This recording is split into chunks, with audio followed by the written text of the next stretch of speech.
여호수아 맥잡기 넷째 시간, 성경 맥잡기로는 46째 시간 진행하도록 하겠습니다. 이제 우리가 지난 시간에 요르단 강을 가르는 그와 같은 이제 여호수아의 기적을 이제 살펴봤고, 이제 5장에 이제 들어가면서 이 요르단을 건넌 이 백성들에게 이제 할례를 행하는 그런 내용이 이 안에 이제 기록이 되어 있습니다. 5절하고 이제 7절 가서 보니까 이제 거기서 나온 온 백성은 할례를 받았으나 그들이 이집트에서 나온 뒤 광야에서 길에서 태어난 온 백성에게는 할례를 행하지 아니하였다. 그러니까 여기 거기서 나왔다고 하는 건 이집트에서 나온 거예요. 그래서 이집트에서 나올 때 이 사람들은 당연히 아브라함의 자손이고 하나님의 선민이라고 하는 이와 같은 그 표징으로 할례를 다 받았거든요. 근데 여기 기록된 대로 그들이 이제 광야에서 낳은 아이들이 있단 말이에요. 그 아이들에게는 아직 할례를 행하지 않았다. 그래서 7절 가서 보니까 그분께서 그들을 대신하여, 그들은 광야에서 죽은 그들의 조상들 이야기하는 거예요. 40년 동안 광야를 돌면서 여호수아 갈렙을 제외하고는 20살 이상의 모든 남자들이 다 죽었거든요.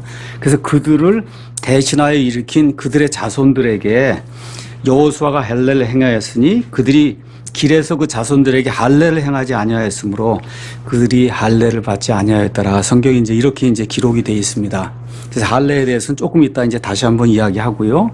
자, 이게 이제 끝난 이후에 길갈이라고 하는 데서 하나의 표징을 또 하나 이제 주십니다. 9절 가서 보니까 주께서 여호수아에게 이르시되 이날 내가 너희에게 이집트의 수치를 떼내어 굴러가게 하였노라 하셨으므로 그곳의 이름을 이날까지 길갈이라 하니라. 이렇게 이제 되어 있어요. 그래서 그 할례를 베푼 그 장소가 길갈이다. 근데 그 길갈의 의미가 뭐냐? 이집트하고 완전히 결별하는 거라는 거예요. 이제는 이제 40년 전에 떠나서 그래서 광야 생활을 하고 지금 요르단을 건너서 여기 들어왔거든요. 그때까지 아직 하나님이 주시고자 했던 그런 가나안 땅을 아직 들어가지 못한 상태에 지금 들어갔잖아요. 그래서 이제 완전히 여기 가서 보니까 여기 가서 보니까 이집트의 수치를 그들에게서 굴려서 아예 내보냈다는 거예요. 이제 더 이상 이집트하고는 아무 상관이 없는, 이집트와 완전히 결별을 하는 이와 같은 의미로 지금 여기 길갈에서 할례를 행하고 또 동시에 그 도시의 이름을 그래서 길갈이라고 이제 부른다. 그래서 구약 성경에 가서 보시면 길갈이 여러 차례 나와요. 나올 때마다 이집트의 수치를 하나님께서 굴려서 완전히 이스라엘 가운데서 제거하셨다. 이런 의미가 길갈이다. 이런 거 이제 기억을 하시면 좋을 것 같습니다. 자, 이런 가운데 10절 가서 보니까 중요한 말씀이 또 나와. 이스라엘 자손이 길갈에 진을 쳤고 그달 14일 저녁에 여리고 평야에서 유월절을 지켰다. 유월절은 이스라엘 달력에서 몇 월 달에 지키는 거예요? 1월에 지키는 거예요. 그러니까 1월 14일 날 이 사람들이 40년 만에 유월절을 다시 지킨 거예요. 무슨 얘기인지 아시죠? 정확히 40년 전에 유월절 어린 양을 죽이고, 그렇죠? 바로 그 밤에 떠나서, 그래서 이제 하나님께서 주시고자 했던 그런 가나안 땅을 향해 이제 떠났거든요. 그러니까 하나님께서 무슨 일을 하실 때 하나님의 이와 같은 그 일정대로, 그래서 레위기 23장에 가서 보면 하나님의 7 명절이 있어요. 하나님의 7 명절, 유월절, 무교절, 그 다음에 초실절, 그렇죠? 그 다음에 오순절, 그 다음에 나팔절, 그렇죠? 그 다음에 장막절, 그 다음에 속죄일, 이렇게 이제 7개 명절이 있는데 하나님께서 구약 성경을 가서 자세히 보시면 하나님께서 그 모든 일들을 하나님의 그런 칼렌더에 따라 이렇게 일을 진행하세요. 그러니까 우리 예수님도 유월절 어린 양이라고 하는 게 그냥 유월절 어린 양이 아니고 말 그대로 유월절에 죽으시기 때문에 유월절 어린 양이신 거예요. 여러분 이해하시겠죠? 그래서 이 하나님의 그 7 명절에 대한 그와 같은 그 강해를 여러분이 제가 이미 레위기 맥잡기에서 다 했거든요. 그래서 그 7 명절의 의미가 무엇인가, 특별히 앞에 있는 4 명절은 예수님의 초림하고 상관이 있어요.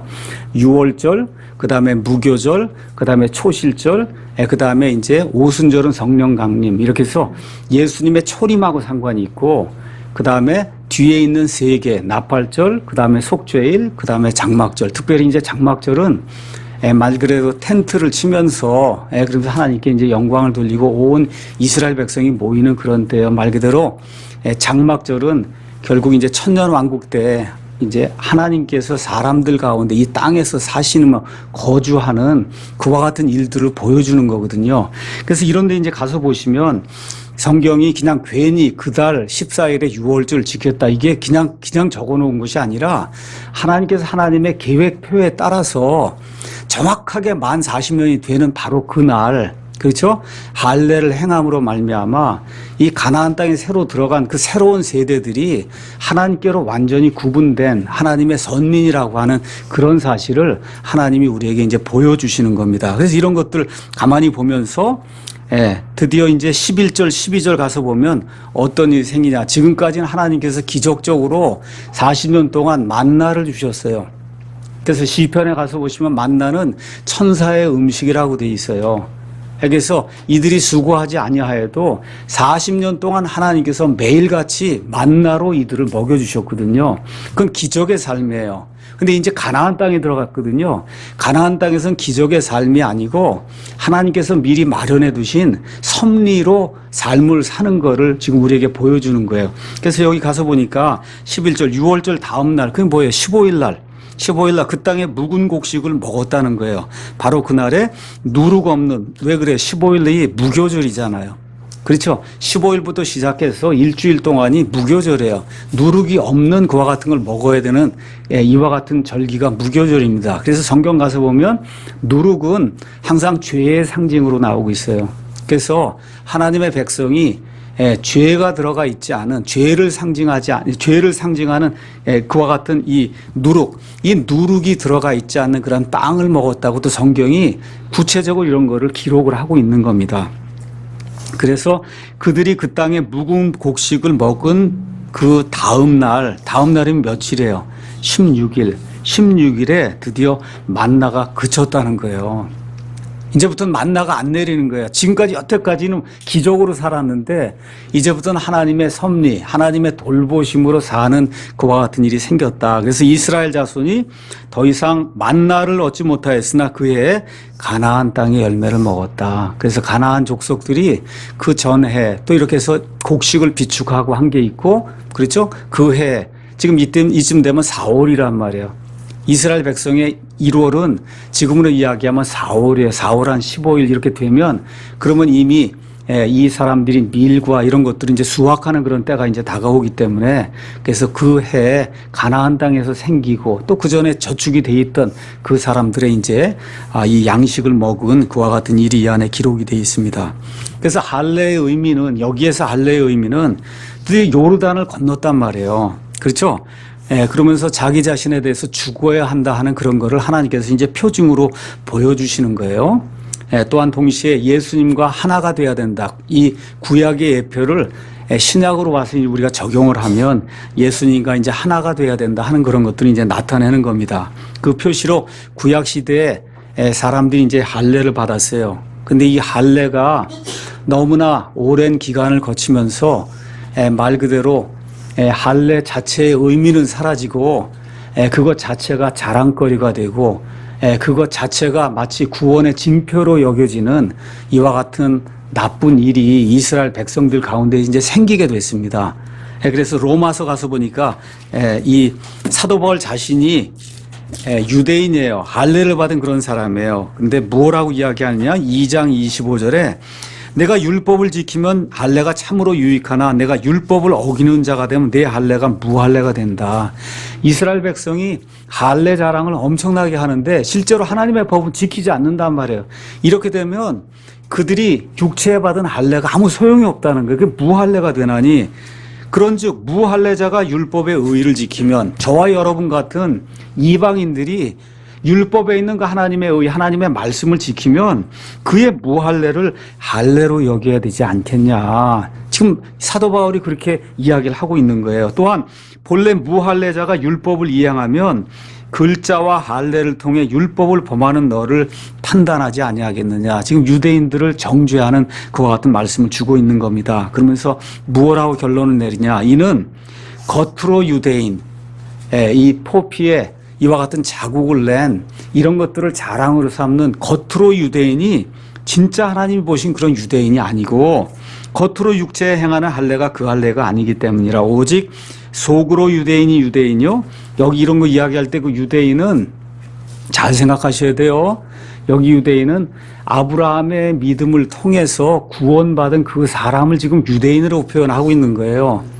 이거를 진짜 유대인이라고 생각하시면 안 돼. 지금 사도 바울이 표현하고 있는 유대인은 하나님의 선민이다 이렇게 이야기를 하면서 진짜 유대인 저 이스라엘에 있어요 아직도. 근데 하나님이 여기서 유대인이라고 표현하는 것은 나의 선택받은 자, 나의 선민이라고 한 그런 얘기거든요. 그러니까 이런데 유대인은 영적인 유대인을 지금 이야기하는 거예요. 영적인 이스라엘, 믿음으로 말미암아 아브라함의 발자취를 따라서 아브라함처럼 오직 믿음으로 의롭다 하심을 받은 그 사람들을 여기서 유대인이라고 지금 표현하고 있는 거지 실질적인 유대인 얘기하는 게 아닙니다. 여기서. 예, 할례는 글자 안에 있지 아니하고 영 안에 있는 마음의 할례니라. 이런 사람에 대한 칭찬은 사람들에게서 나지 아니하고 하나님에게서 난다. 그래서 하나님에게서 칭찬받는 그 사람들을 여기서 영적인 유대인이다. 지금 그렇게 이야기를 하고 있는 거예요. 그래서 이 할례에 대해서는 골로새서에 또 잘 표현이 되어 있으니까 저와 여러분이 골로새서 2장 9절에서 12절 말씀도 잘 기억을 하셔야 됩니다. 2장 9절 그분 안에는 예수 그리스도 안에는 하나님의 신격의 모든 충만이 몸으로 거한다. 무슨 말씀이에요? 하나님께서 사람의 몸을 입고 이 땅에 오셔서 예수님은 참 하나님이시오 참 사람이란 뜻이에요. 100% 하나님 동시에 100% 사람이에요. 그러니까 하나님의 모든 것이 그분 안에 몸으로 거했단 말이에요. 육체 안에 거하시는 동안에. 또 너희는 모든 정사와 권능의 머리이신 그분 안에서 완벽하다. 여기 정사와 권능은 천사들 이야기하는 거예요. 천사들. 예, 그래서 이 모든 천사들, 그렇죠? 이것의 머리이신 그분 안에서 뭐라고 돼 있어요? 우리가 완벽하다는 거예요. 무슨 얘기예요? 하나님 보시기에 이미 의롭다고 칭함을 받았기 때문에 그런 의미에서 이미 완벽하다는 거예요. 그러면서 또한 그분 안에서 그리스도의 할례로 말미암아 육신의 죄들에 속한 몸을 벗어버림으로 손으로 하지 않은 할례로 할례를 받았다. 그러니까 예수님께서 영적인 의미의 할례를 우리에게 주셨다는 거예요. 할례. 그 의미가 뭐예요? 하나님의 백성이란 뜻이거든요. 그렇죠? 그래서 그리스도의 할례로 우리가 할례를 받았다. 그 이야기를 하면서 너희가 침례 안에서 그분과 함께 묻혔고 그분을 죽은 자들로부터 살리신 하나님의 활동에 대한 믿음을 통해 침례 안에서 또한 그분과 함께 일어났느니라. 여기 있는 것도 물침례로 이야기하면 안 됩니다.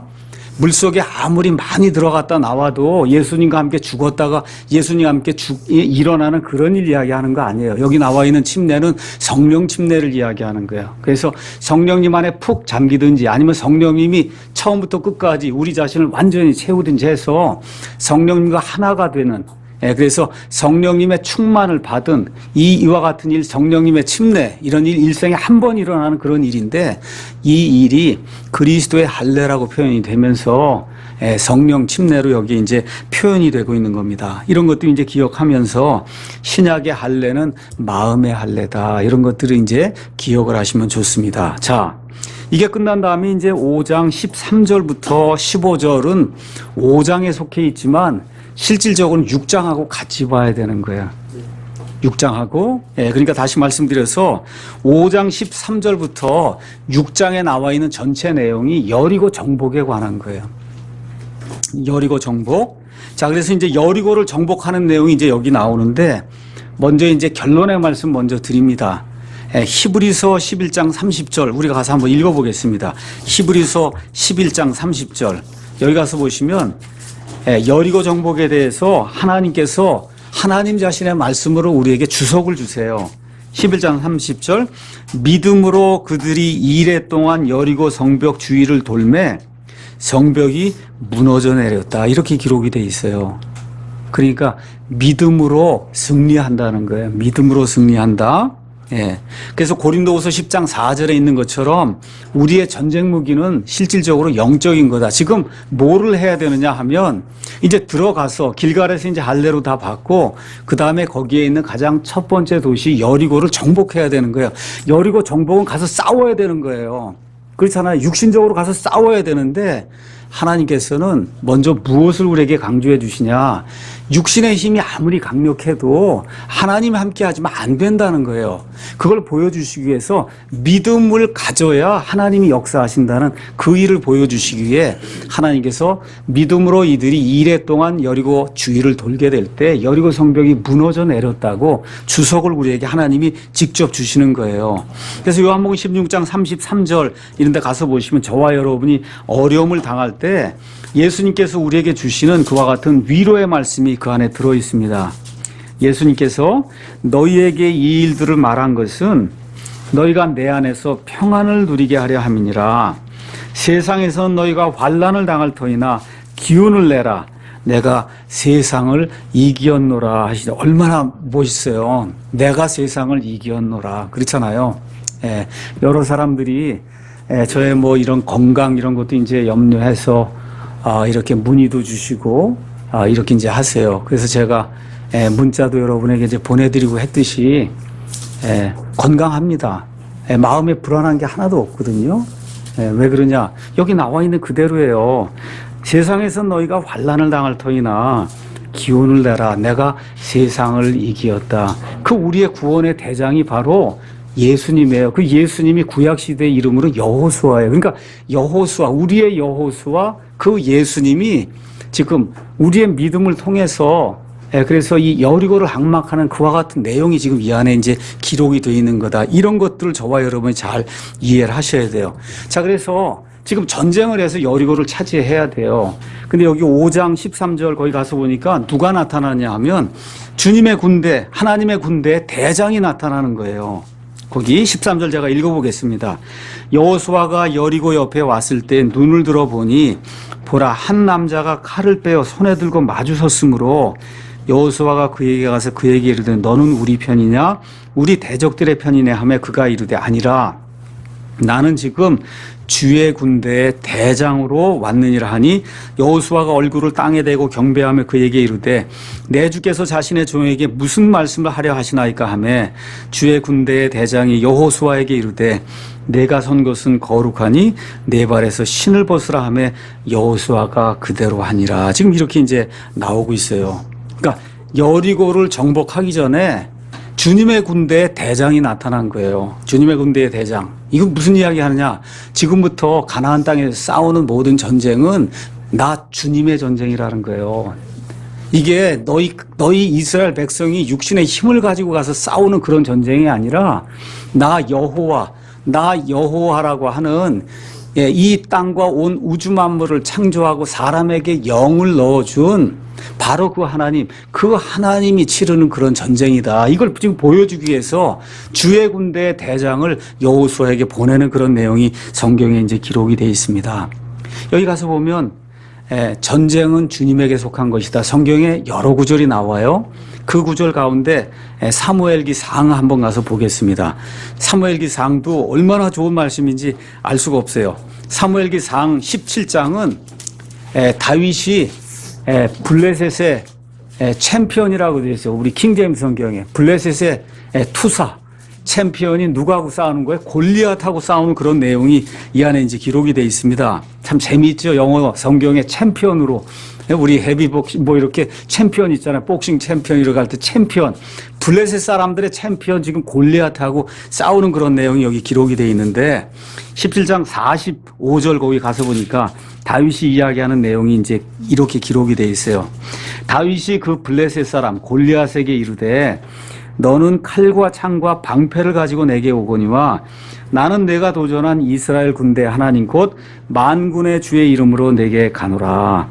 이날 주께서 너를 내 손에 넘겨주시리니 내가 너를 쳐서 내게서 내 머리를 취하고 또 이날 블레셋 사람들 군대의 사체를 공중의 날짐승들과 땅의 짐승들에게 주어 이스라엘의 하나님이 계신 줄 온 땅이 알게 하겠고 지금 여리고 정복도 똑같은 거예요. 그렇잖아요. 온 땅이 알게 됐잖아요. 그냥 성벽을 7일 동안 돌게 되었을 때 성벽이 납작하게 무너져 내렸다고 지금 기록을 하고 있는 겁니다. 그러면서 47절에 또 주께서 칼이나 창으로 구원하지 아니하심을 이 모인 온 무리가 알게 하리라. 블레셋 사람들도 알고 거기 엘라 골짜기에 모여있던 사울과 함께하던 이스라엘 백성도 알게 하리라. 전쟁은 주께 속한 것인즉 그분께서 너희를 우리 손에 넘겨주시리라 하니라. 얼마나 멋있어요. 그러니까 우리가 어려움을 당하고 비방을 당하고 중상모략을 당하고 별일이 우리 살다 보면 있거든요. 그럴 때 이거를 육신의 무기를 가지고 가서 뭘 어떻게 해봐야 되겠다. 이게 아니라는 거예요. 전쟁은 누구에게 속했어요?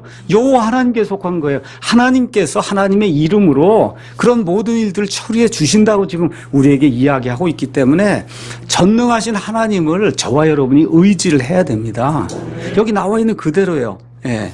그래서 여기 있는 그대로 칼이나 창으로 하나님이 구원하지 아니하시고, 그렇죠? 뭐라고 말씀이 돼 있어요? 칼이나 창으로 구원하지 아니하신 거, 이것을 하나님께서 직접 이루시는 것을 너희가 보라고 하나님이 다윗을 통해서 이제 말씀을 주십니다. 또 여러분이 어려움을 당하실 때 역대기 하를 한번 가서 보세요. 역대기 하 20장에 가서 보시면 여호사밧 이야기가 나옵니다. 여호사밧이라고 하는 남왕국 유다에서 경건한 왕이 몇 명 있었는데 그 경건한 왕 중에 하나가 그 아버지가 아사예요. 그 왕의 이름이 여호사밧이에요. 이 여호사밧 당시에 20장 1절 가서 보니까 모압 자손과 암몬 자손이 암몬 작속의 자손 외에 다른 사람들과 함께 와서 여호사밧을 이제 그래서 싸우려고 하는 그런 내용이 이 안에 기록이 되어 있습니다. 너무나 군대가 많이 밀려오니까 여호사밧이 자기 힘으로 감당할 수 없다는 걸 깨닫고 온 백성과 함께 어떻게 하느냐, 그 내용이 이 안에 이제 기록이 돼요. 12절. 오 우리 하나님이여, 주께서 그들을 심판하지 아니하시려나이까. 우리를 치러 오는 이 큰 무리를 대적할 능력이 우리에게 없고 우리가 어떻게 할 줄도 모르며 우리 눈이 주만 바라봅니다. 그렇게 하면서 온 유다가 자기들의 어린 것과 아내와 자녀들과 함께 주 앞에 섰더라. 얼마나 감격적이에요. 그렇잖아요. 너무나 엄청나게 큰 무리가 이렇게 몰려오니까 사람의 힘으로는 감당할 수 없다는 거예요. 그래서 왕을 비롯해서 어린아이까지 그냥 여호와 하나님만 딱 바라보고 우리 눈이 하나님만 바라봅니다. 그렇죠? 얼마나 멋있어요. 예. 이게 끝난 다음에 15절에 이때 이제 이 야하시엘이라고 하는 대언자에게 하나님의 영이 임하니까 이 대언자가 대언을 하는 겁니다. 15절 그가 이르되 온 유다와 예루살렘 거주민들과 여호사밧 왕이여, 너희는 귀를 기울일지어다. 주가 이같이 너희에게 말하노라. 지금 대언자가 직접 하나님처럼 말하는 거예요. 주가 이같이 말하는, 그 대언자란 말이에요. 그게 이해하시겠죠? 누가 말하는 거예요? 야하시엘, 여기가 나와 있는 것처럼 야하시엘이 말하는데 야하시엘의 입에서 뭐라고 나오느냐? 주가 이같이 말하노라. 그리고 하나님의 말씀이 나오기 시작하는 거예요. 그 이야기하면서 이 큰 무리로 인하여 두려워하거나 놀라지 말라. 그 전쟁은 너에게 속한 것이 아니요 하나님에게 속한 것이니라. 이렇게 돼서 이 적군들이 자기들끼리 싸우고 다 이렇게 하는 가운데 완전히 섬멸되는 내용이 이 안에 기록이 되어 있습니다. 그래서 저와 여러분이 어려운 일 당하고 비방을 당하고 정말 여러 그 대적들로 인해서 정말 힘든 그런 일을 이제 당할 때 사람의 힘으로 이걸 극복하거나 무력으로 뭘 어떻게 해봐야 되겠구나, 그거는 최후수단이에요. 최후수단. 그것이 아니고 우리가 할 수 있는, 가장 처음 할 수 있는 그런 일은, 이런 모든 전쟁은 하나님과 마귀의 전쟁이에요. 하나님이 마귀를 창조한 분인데 그런 전쟁에서 하나님이 지실 수가 있습니까? 그렇잖아요. 그렇게 되니까 저와 여러분이 하나님이 처리해 주시길 간절히 원합니다 하고, 그리고 여기 나와 있는 것처럼 우리 어린 것들과 우리 모든 사람이 그냥 하나님만 바라보고 그냥 이 자리에 서 있습니다 하고 이렇게 나아갈 때 하나님께서 주시는 그런 승리가 저와 여러분의 온 삶에 충만히 임하기를 예수님의 이름으로 축원합니다. 자, 이런 가운데 이제 15절 가서 보니까 아까 5장 15절, 주의 군대의 대장이 여호수아에게 이르되 내가 선 곳은 거룩하니 내 발에서 신을 벗으라 하며 여호수아가 그대로 행하니라. 여러분 이 내용 어디서 많이 들으셨죠? 출애굽기 3장에 가서 보시면 모세가 미디안 땅에서 이 양치는 사람으로 전락해서 40년 지내다가 그리고 호렙산에서 양을 치다가 결국 하나님을 만나는 그런 내용이 그 안에 기록되어 있잖아요. 거기서도 요 하나님이 뭐라고 말씀하세요? 내가 선 곳은 거룩하니 내 발에서 신을 벗어라. 지금 그렇게 이야기를 하고 있는 겁니다. 똑같은 내용이 여기 지금 나오고 있는 거예요. 무슨 내용이냐?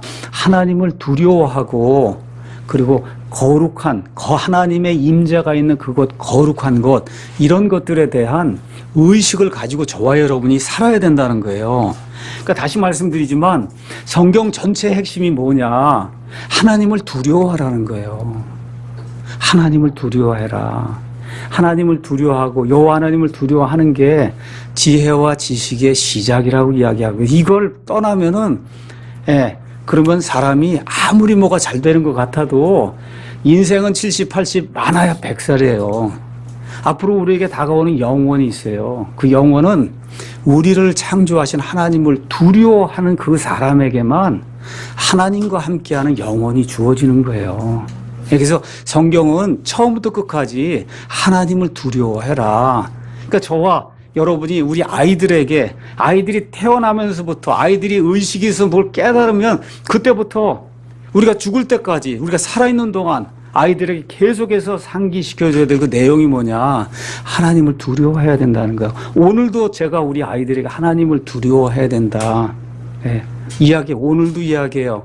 생각나는 대로 이야기해요. 이게 없으면은 사람이 죄에 빠지고, 그리고 이제 아간 이야기가 이제 나오겠지만, 여리고 사건 이후에 이제 아간이 나오잖아요. 왜 일가가 완전히 패망하게 돼요? 하나님을 두려워하지 않기 때문에 그런 일이 생기는 거거든요. 그래서 특별히 우리 부모들이 우리 아이들을 낳고 또 이제 우리가 그 아이들이 또 아이들 낳으면 손자, 손녀가 생기고 할 때 가장 중요하게 여기고 늘 상기시켜야 될 것이 뭐냐?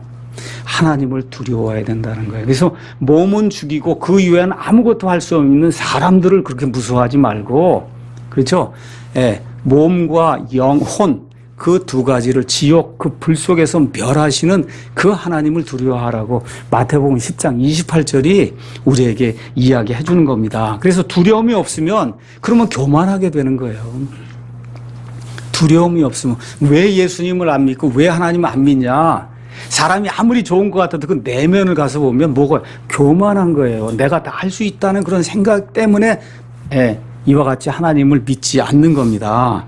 그래서 그 교만한 그 일을 가장 먼저 시작한 존재가 누구냐? 성경 가서 보니까 마귀라고 돼 있어요. 마귀. 이사야서 14장, 에스겔서 28장 가서 보니까 뭐라고 돼 있어요? 하나님께서 창조하신 그 창조물 중에 가장 하나님께서 높여주신 것과 같은 창조물이 사탄 마귀 루시퍼인데, 이 마귀가 어떻게 했어요? 너무나 자기의 이 아름다움에 도취가 돼갖고는 내가 하나님처럼 하나님보다 더 높은 그러한 존재가 돼야 되겠다고 이렇게 하면서 타락이 시작이 되는 게 성경에 이제 기록이 돼 있거든요. 그래서 디모데전서 이제 3장에도 가서 보시면 이 목사의 조건을 이제 이야기하면서 목사의 조건에 이런 걸 이제 분명하게 기록을 해놨습니다. 감독, 지역교회 감독, 즉 목사. 목사는 어떤 사람이 되어야 되냐? 여러 가지 조건이 다 있는데 6절에 초신자는 아니 되나니 이것은 그가 교만으로 높아져서 마귀의 정죄에 빠지지 아니하게 하려 합니다. 여러분, 이게 목사의 자격에 이런 거 들어있는 거 잘 기억하셔야 돼요. 그러니까 아무나 목사가 되는 거, 특히 초신자는 목사가 되면 안 된다는 거예요. 구원받은 이제 6개월, 1년뿐이 안 됐는데 목사가 되겠다고 이런 야심을 먹고 있으면 안 된다는 거예요. 그건 야심이에요. 야심, 인간적인 야심 안 된다는 거예요.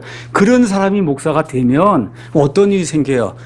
교만에 빠져서 마귀의 정죄에 빠질 수밖에 없다고 성경이 우리에게 이야기하는 겁니다. 그래서 베드로전서 5장에 가서 보시면 사도 베드로가 특별히 교회 안에 젊은 사람들에게 권면하는 그런 말씀이 5장에 이렇게 기록이 되어 있습니다. 5장 5절 가서 보니까 너희 젊은 사람들아 이와 같이 장로에게 복종하고, 장로 이제 나오니까 이 장로는 아까 제가 말씀드린 대로 이 감독, 그 다음에 목사, 장로는 한 직분을 이야기하는 겁니다. 그래서 목사에게 복종하고 참으로 너희가 다 서로에게 복종하며 겸손으로 옷 입으라. 왜 그래야 되냐? 하나님께서 교만한 자는 물리치시고 겸손한 자에게는 은혜를 주신다는 거예요.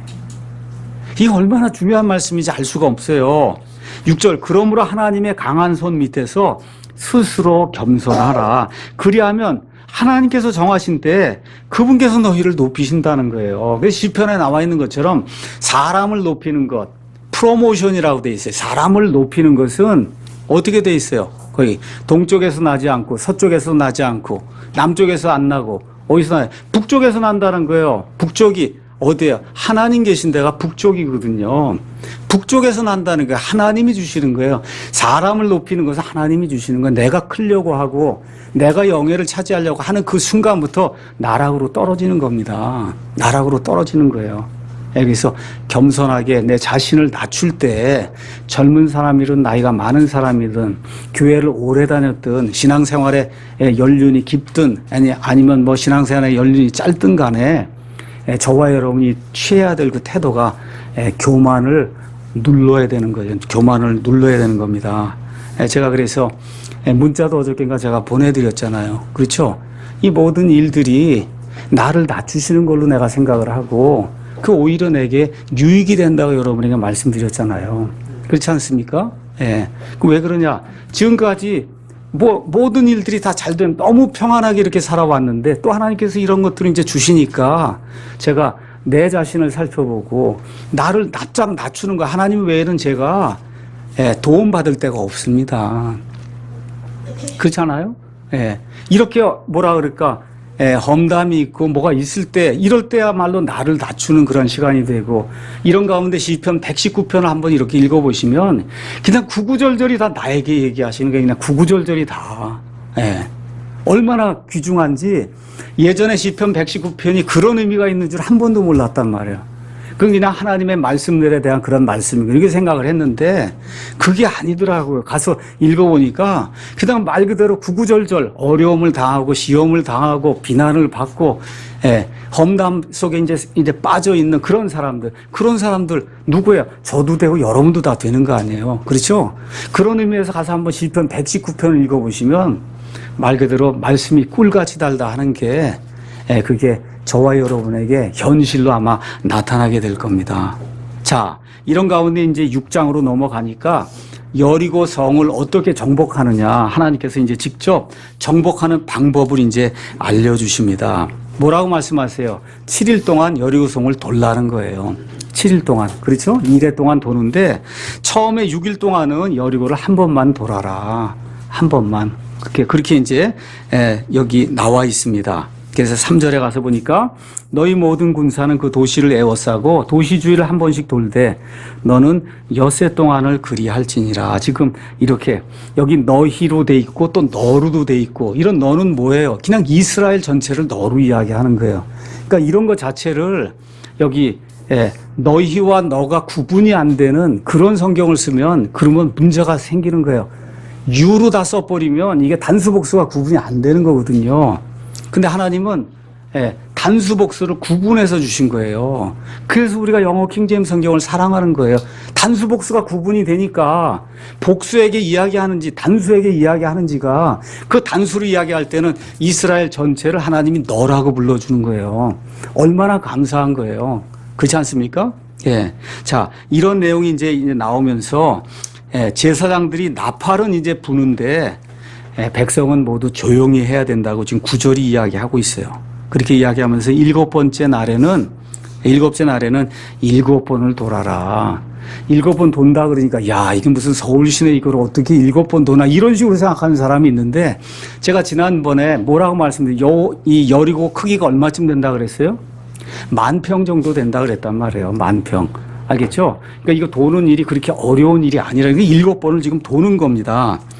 역시 이제 나팔을 불어요. 그래서 총 몇 번을 도냐? 13번을 도는 거예요. 총 13번. 하여튼 우리 사람이 보기에는 이상한 방법인데 이상하지 않아요. 그렇죠? 근데 고린도전서 1장 26절에 31절에 있는 것처럼 하나님은 어리석은 자들을 들어서 세상에 지혜롭다 하는 자들을 망하게 하신다는 거예요. 이런 일이 너무나 많이 있는 거예요. 너무나 많이 있다. 저와 여러분이 아직 예배당을 건축하지 않았습니다.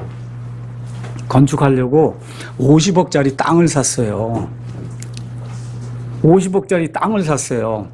앞으로 뭐 얼마가 될지 모르겠지만 뭐 20억이고 뭐 얼마가 25억이고 들여서 일단 하나 짓고 또 더 커지면 이제 또 뭐 한 12억이고 20억이고 더 들여서 이제 지으면 그날 한 90억짜리 사람이 얼마 정도 앉을 수 있냐, 총 2,500명이 한 번에 예배 드릴 수 있는 이런 예배당이 하나님이 함께 하시면 이루어질 거예요. 여러분 한번 생각해 보세요. 우리가 무슨 힘이 있어요?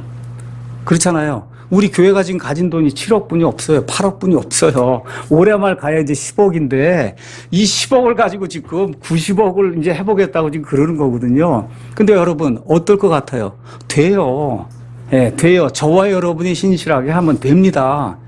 이게 저도 한 번도 2015년 12월 말까지는 예배당을 짓는다 이런 생각을 한 번도 해본 적이 없습니다. 제 평생에. 근데 2016년 들어오면서부터 말 그대로 한 달 반 사이에 50억짜리 땅을 샀잖아요, 저희가.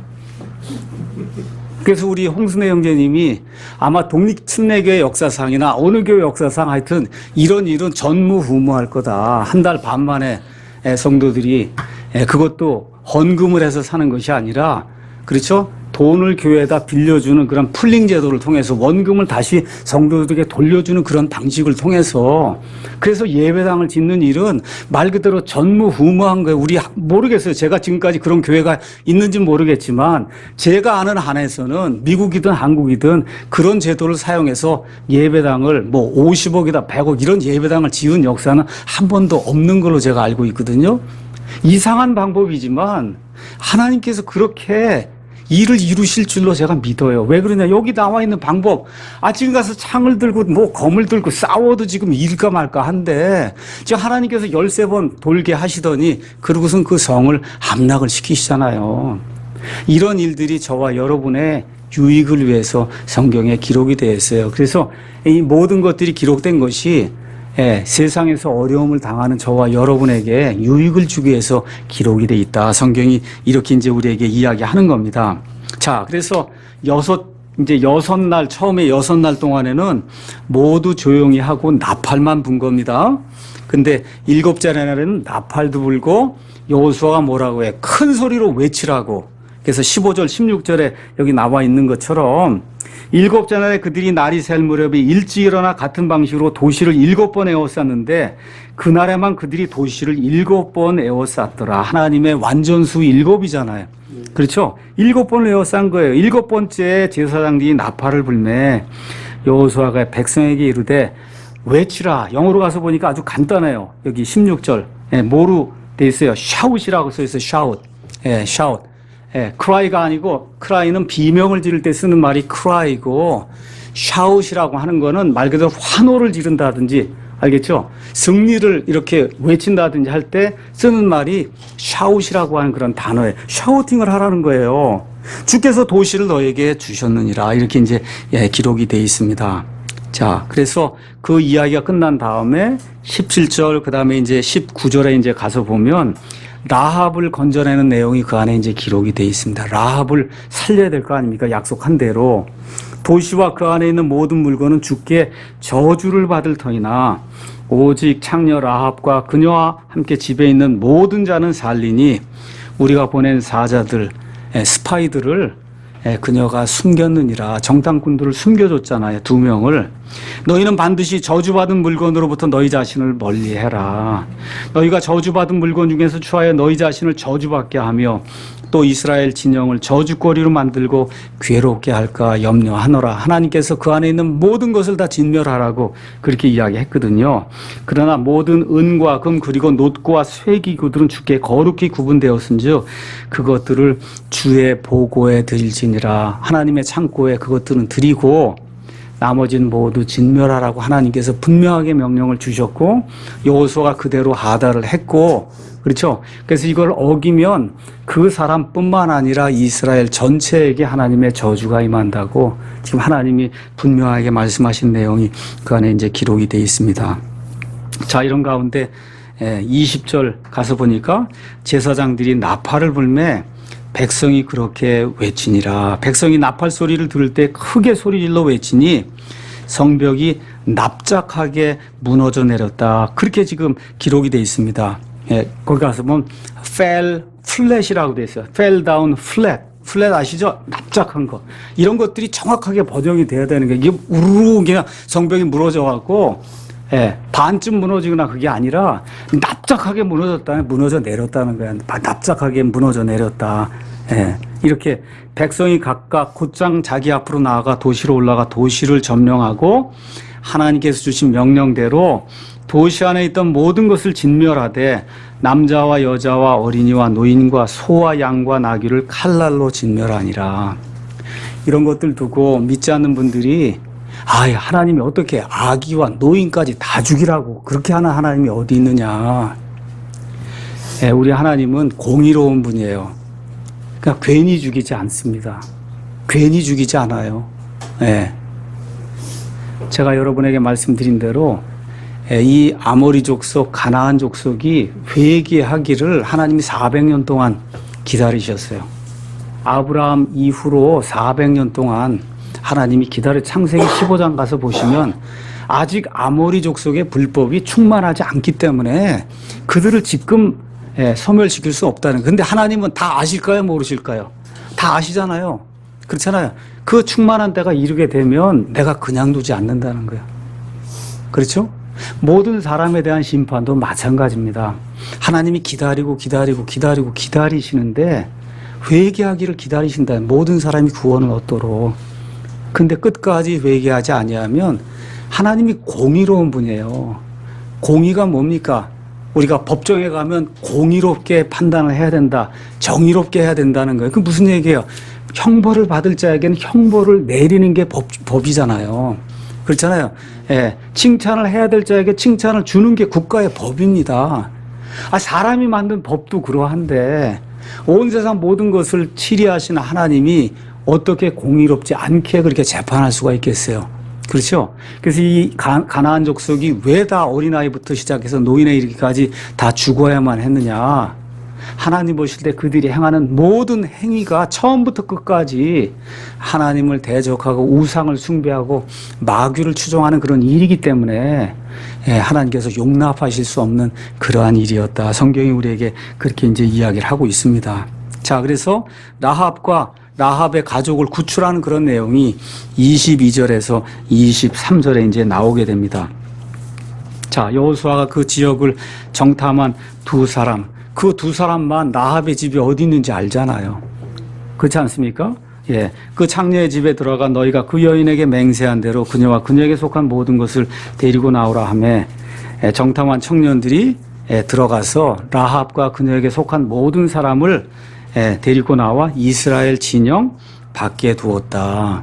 밖에 두었어요. 왜 그래요? 거룩한 사람들이 아직 거룩한 사람들이 아니기 때문에 그 안에 들어오면 하나님의 그 율법에 따라 부정함이 되는 거예요. 부정함. 그렇죠? 그래서 일단 밖에 뒀어요. 이렇게 얘기하니까 또 어떤 사람들이 그렇게 이야기를 하더라고요. 아니, 라합의 집이 성벽 위에 있다 그러지 않았냐. 그 지금 성벽이 다 납작하게 무너져 내렸는데 라합이 어떻게 사냐. 여러분, 어떻게 살겠어요? 라합과 그 가족들을 구원할 때까지 그 부분의 성벽은 남겨두시면 되는 거예요. 그게 무슨 어려운 일이 아니잖아요. 그렇지 않습니까? 이게 뭐 너무 쉬운 그런 일인데, 성경을, 그런 것들을 이해를 못하면 안 되잖아요. 하나님께서 이렇게 말씀하실 때, 그렇죠. 그런 것까지 다 일일이 그 성벽은 내가 남겨두고 나중에 이렇게 얘기할 수 없잖아요. 그러니까 이 앞뒤 문맥 전체를 보고 그리고 성경을 이해해야지. 무슨 얘기인지 아시죠? 너무너무 단순한 그런 얘기들을 그런 걸 가지고 Q&A 때 질문 올리시는 그런 분들이 있단 말이에요. 미국 사람들도 마찬가지예요. 그런 거 질문 올린다고요. 그거 얼마나 간단해요. 우리 5학년 아이들도 다 아는 얘기지. 그렇잖아요.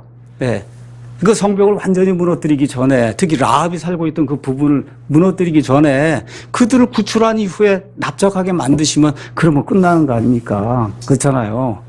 얼마쯤 더 참으면 돼? 한 시간이고 30분만 더 참으면 그 이후에 성벽이 무너져 내리는 거, 그 부분은 어떻게 납작하게. 맞습니까? 예, 그렇게 되는 거예요. 이거 뭐 어려운 일이 아닌 거예요. 자, 이런 가운데 여호수아가 26절에 여리고에 대한 저주를 내리는 내용이 그 안에 기록이 되어 있습니다. 그때 여호수아가 그들에게 엄히 명하여 이르되 일어나 이 도시 여리고를 건축하는 자는 주 앞에서 저주를 받으리라. 그가 그것에 기초를 놓을 때 자기의 맏아들을 잃고 그것에 문들을 세울 때 자기의 막내 아들을 잃으리라 하였더라. 이같이 주께서 여호수아와 함께 하시니 그의 명성이 온 지역에 두루 퍼지니라 이렇게 기록이 되어 있습니다.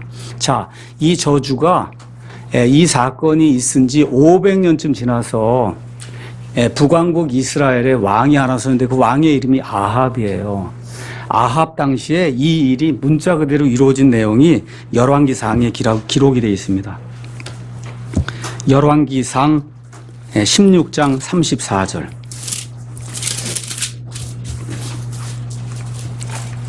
34절 가서 보시면 그의 시대에 나오는데 그가 아합 왕입니다.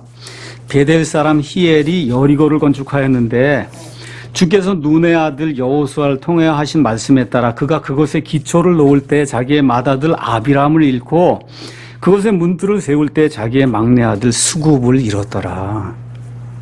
여러분, 얼마나 하나님이 친밀하게 해서 다 기록해 놓는 거예요. 하나님께서 이런 일들을 저와 여러분의 배움을 위해서 이렇게 기록을 하고 있는 겁니다. 그래서 여리고가 이후에 다시 이제 지어져서 제가 여러분에게 말씀드린 대로 구 여리고가 있고 그 다음에 신 여리고가 있다.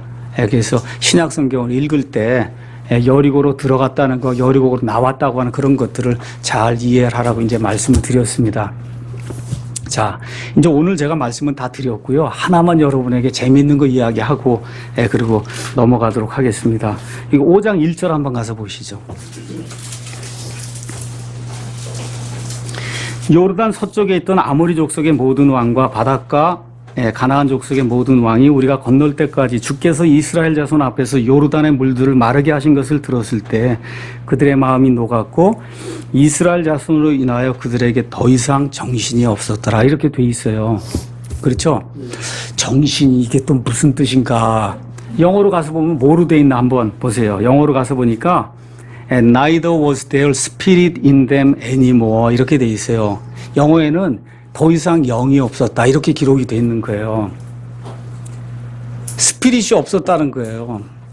여러분, 이런 거 번역을 하면서 어떤 사람들이 똑같은 단어를 똑같이 번역해야 된다. 이 스피릿을 영으로 해갖고 그들에게 더 이상 영이 없었더라. 그러면 어떻게 돼요? 죽었다는 뜻이야 이게.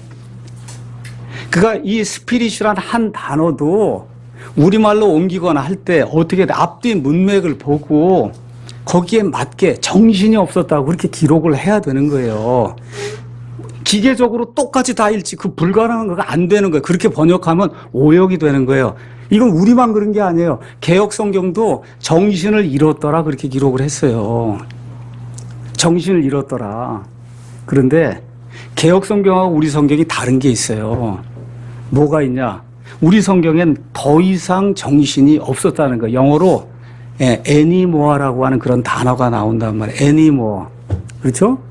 그래서 neither라고 하는, neither라고 하는 그런 단어하고 합치면 우리가 중학교 때 no more 배웠죠? no longer, no more. 더 이상 뭐가 아니다. 더 이상 뭐가 없다. 그렇죠? 그 뭐예요? 더 이상 정신이 없었다는 거예요. 그리고 우리 킹제임스 성경은 그대로 번역을 한 거예요. 더 이상 no more. 다시는 그게 무슨 얘기예요? 그날 이후부터 여리고 사람들 다 죽었잖아요.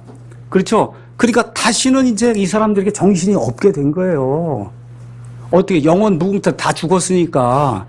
그렇죠? 근데 단순하게 정신을 잃었더라 그러면 그냥 그 순간에 한번 정신을 잃은 게 되는 거예요. 그러니까 이 애니모어라는 단어가 그럼 원어에 있냐? 원어에 가서 보세요. 원어에 정확하게 애니모어가 들어있단 말이에요. 이 애니모어를 그대로 살려야 하나님의 이 모든 말씀을 그대로 번역을 하는 거예요. 우리 영어 킹제임스 성경에 가서 보시면 애니모어가 그대로 돼 있고 우리 흠정역 성경도 더 이상 그 말이 그대로 들어있잖아요. 개역 가서 보세요. 없어요. 더 이상이 없단 말이에요. 그냥 정신을 잃었더라 해서 그 당시에 한번 정신 잃은 걸로 돼 있고 우리 킹제임스 성경, 흠정역 성경을 여러분과 제가 읽으시면 그 이후로는 이제 다 죽어버렸으니까 그렇잖아요. 이렇게 돼서 더 이상 정신이 없는 그런 일이 실제로 발생을 한다 그 얘기입니다. 이런 것을 가지고 우리가 축자 영감, 축자 번역, 축자라는 건 단어 대 단어라는 거예요. 원어 히브리어 성경에 애니모어에 해당되는 그 원어가 있으면 영어로도 애니모어를 번역을 해야 되고, 우리 한국말로 그게 들어오면 그대로 애니모어가 번역이 돼야 하나님이 우리에게 주시고자 하신 그 뜻을 그대로 우리가 이해할 수 있는 거예요. 여러분 이해하시겠죠? 예. 그래서 무슨 단순한 기계적 번역이라든가 이런 건 있을 수 없는 거, 그렇게 하면 졸력이 되고 막 여기 영이 없었다 그러면 어떻게 되겠어요? 이게 안 되잖아요. 그렇죠? 또한 동시에 하나님께서 하나님의 입에서 나온 모든 단어, 그거를 보존해 주시겠다고 해서 히브리 말로 보존이 됐잖아요. 영어로 그대로 애니모어로 보존이 됐잖아요. 우리말 성경으로 더 이상 그대로 번역이 됐잖아요. 이렇게 번역이 돼야 하나님께서 하나님의 입에서 나온 모든 말씀을 저와 여러분이 이 성경 안에 딱 이렇게 들게 되는 거예요. 여러분 이해하시겠죠? 그래서 이 킹제임스 성경이 이 세상에서 완벽한 성경이다. 영어 킹제임스 그래서 그렇게 이야기를 하는 거예요. 그럼 개역 성경으로 정신을 잃었더라. 그거 앞뒤 문맥으로 보면 더 이상 정신이 없었더라고 같은 거예요. 두 개가 같지 않냐? 뜻은 같을 수 있어요. 그렇지만 엄밀하게 뜻도 다를 뿐만 아니라 뭐가 틀렸어요? 단어 대 단어 번역이 안 됐잖아요. 그렇죠? 그래서 저와 여러분이 확신해야 될 것은 하나님이 보존해 주신 영어 킹제임스 성경은 하나님의 입에서 나온 모든 단어 얼마나 100%가 영어 그대로 우리에게 보존이 돼 있어요. 그거를 우리말이 정해놓은 그와 같은 테두리 안에서 우리가 신실하게 번역한 거예요. 신실하게. 그래서 저와 여러분이 우리 한국말을 쓰는 사람이 이 성경을 들고 이 성경이 하나님의 말씀입니다 이야기할 수 있는 그런 성경이 된 거예요. 여기 한 구절만 봐도 개역 성경은 더 이상이 빠져있기 때문에, 그렇죠? 하나님이 주신 온전한 단어를 포함하고 있지 않은 겁니다. 예수님께서 뭐라고 말씀하셨어요? 사람이 빵으로만 살 것이 아니요 하나님의 입에서 나오는 모든 말씀, 모든 단어로 산다. 잠언 30장에 가서 보니까 하나님의 모든 말씀, every word, 하나님의 모든 단어는 pure, 순수하다 그랬어요. 그 순수한 것을 사람이 지우거나, 그렇죠? 사람이 거기다 더하거나, 그렇죠? 사람이 그걸 변개하면 그건 말씀 변개예요. 말씀 변개. 그래서 저와 여러분의 손에 들린 이 영어 킹제임스 성경, 이걸 번역한 한국말 킹제임스 성경, 이런 걸 저와 여러분이 귀중하게 생각을 하고 정말 하나님께서 보존하시겠다는 그 약속 그대로, 주의 말씀들은 순수한 말씀들이니 흙도가니에서 정제해서 7번 순수하게 만든 은가도다. 오 주여 그것들 주께서 지키시고 이 세대로부터 그것들을 영원히 보존하시리이다. 시편 12편 6절 7절의 말씀이 우리 손안에 들려있는 그 성경을 통해서 그대로 이루어졌다고 하는 그런 확신을 갖는 것, 이것이 성경 신자가 가져야 될 확신입니다.